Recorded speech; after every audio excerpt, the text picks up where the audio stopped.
ठीक है। हेलो बच्चों, नमस्कार, कैसे हैं? जय हिंद, वंदे मातरम। तो चलते हैं आज आप लोगों के लिए जो है, आज मैं सूरदास का जो पद लगा हुआ है हिंदी का, आप लोगों का क्लास 10 में यानी कक्षा 10 में उसका मैं व्याख्या करता हूं, ताकि आप लोग परीक्षा में अच्छी से अच्छी प्रदर्शन कर सकें, आप लिख सकें। ठीक है, तो चलें शुरू करें। ठीक है, तो यहाँ पे देखिए आता है आपका दूसरा क्वेश्चन रहता है खंड बा में।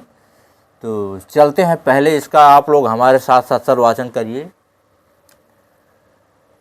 चरण कमल बंदो हरि राय, चरण कमल बंदो हरि राय, जाके कृपा पंगु गिरि लंघै, अंधे को सब कुछ दर्शाए, अंधे को सब कुछ दर्शाए, चरण कमल बंदो हरि राय।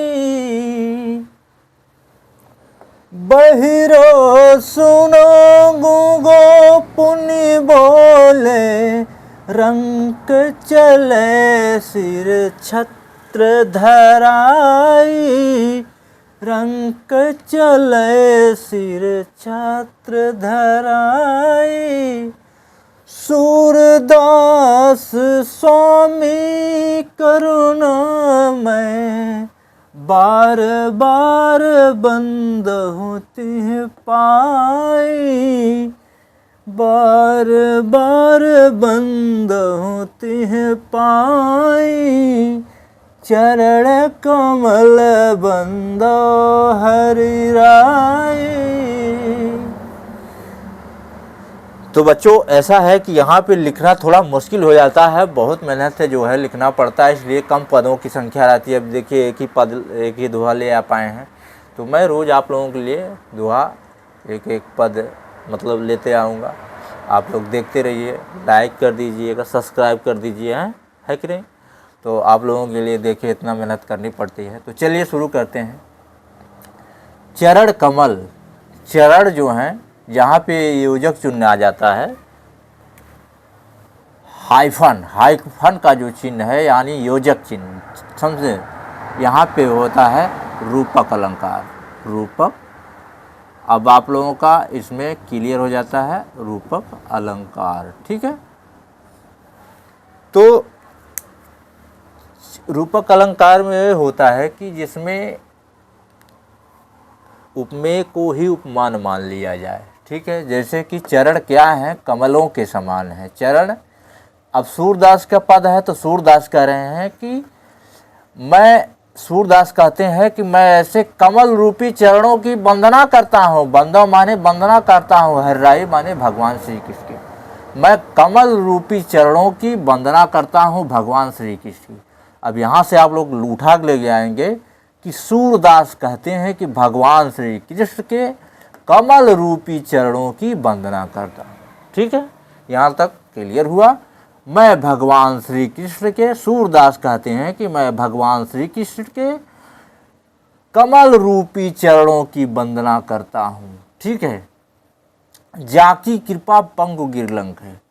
जाकी माने जिसकी, कृपा माने कृपा से, पंगु माने लंगड़ा व्यक्ति, गिरी माने पहाड़ या पर्वत, लंघे माने लंघ जाता है या पार कर जाता है। जैसे यानी सूरदास कह रहे हैं कि हमारे प्रभु जो है भगवान श्री कृष्ण ऐसे हैं कि उनकी जब कृपा हो जाती है तो लंगड़ा व्यक्ति क्या हुए, पर्वत को या पहाड़ को पार कर जाता है, लांघ जाता है, समझते हैं। और अंधे को सब कुछ दर्शाई, यानी अंधे को, अंधे जिसको नहीं दिखाई देता है उसको सब कुछ दर्शाई माने दिखने लगता है। ठीक है, यहाँ तक क्लियर हुआ। अब देखिए फिर से, जाकी कृपा से, जिसकी कृपा से, पंग माने लंगड़ा व्यक्ति, पर्वत को पार कर जाता है या लांघ जाता है, अंधे को सब कुछ दर्शाई, अंधे व्यक्ति को सब कुछ दिखाई देने लगता है। ठीक है, बहिरो सुनो गूंगो पुनि बोले, रंक चले सिर छत्र धराई। अब सूरदास कह रहे हैं कि बहरा व्यक्ति जिसको नहीं सुनाई देता है वह सुनने लगता है, और गूंगा व्यक्ति जो बोल नहीं पाता है वह पुनः यानी पुण्य माने फिर से, बोले माने बोलने लगता है।